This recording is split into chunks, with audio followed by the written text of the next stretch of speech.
Penderita diabetes, apa sih gejala yang sering dirasakan ketika malam hari ketika sebelum tidur? Halo teman-teman semuanya, jadi ini adalah sharing cerita pengalaman dari ibu aku yang dimana beliau itu adalah penderita diabetes dengan gula darah beliau di angka 400. Yang awalnya beliau itu juga nggak sadar kalau beliau itu terkena diabetes dengan gula darah di angka 400. Nah ternyata ketika kita itu sering banget konsultasi ke dokter, ternyata ada beberapa gejala dari diabetes itu sendiri yang biasanya sering banget dialami ketika kita itu mau tidur atau sering banget dialami di malam hari.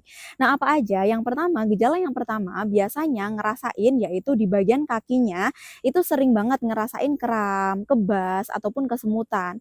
Yang awalnya mungkin kesemutannya itu biasa, ya udah kayak kesemutan biasa kayak seperti asam urat. Tapi makin lama kesemutannya itu makin sakit, makin nyeri.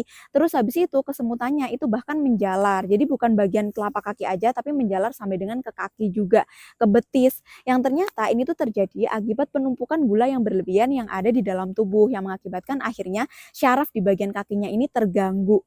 Nah, terus yang kedua biasanya ini tuh juga dialami oleh pria yaitu bagian vitalitasnya di malam hari itu biasanya itu kurang bisa berfungsi karena ada penumpukan gula yang berlebihan yang ada di dalam tubuhnya. Terus yang biasanya dirasakan yang ketiga di bagian mata, di area mata itu sering banget ngerasain karena malam hari itu cahayanya itu redup ya teman-teman semuanya, itu tuh biasanya ngerasain penglihatannya itu jadi sedikit buram atau nggak nyaman.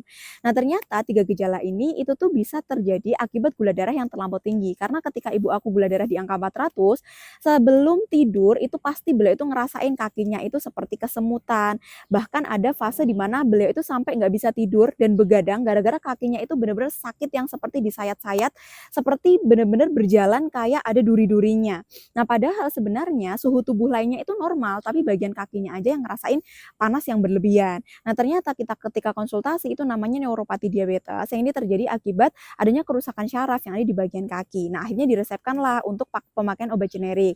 Cuma memang ibu aku tuh tetap ngerasain sering banget begadang karena tadi kalau nggak gitu udah tidur, tapi kebangun gara-gara ngalamin tubuhnya itu di bagian kaki itu bener-bener yang nyeri kesemutannya itu sampai seperti ditusuk-tusuk jarum. Nah, dari situ akhirnya pada waktu itu beliau tuh coba untuk cari berbagai macam alternatif, mulai dari ke alternatif untuk pakai, apa namanya, obat-obatan alternatif, jamu, dan lain sebagainya, tapi memang belum ada perubahan yang signifikan. Sampai akhirnya pada waktu itu ada saudara yang rekomendasiin, "Coba deh untuk pakai vitamin Cina, untuk fokus detoksifikasi." Nah, awalnya ibu aku juga, ya udahlah dicoba, karena segala macam cara dicoba. Nah, ternyata ketika beliau pakai detoksifikasi fokus untuk mendetoks tadi, ternyata yang dirasakan bagian kakinya ketika tidur itu udah nggak terlalu ngerasain nyeri yang terlalu berlebihan ketika beliau itu sudah kurang lebih 10 hari konsumsi. Dilanjutlah beliau konsumsi dan ternyata ketika cross check satu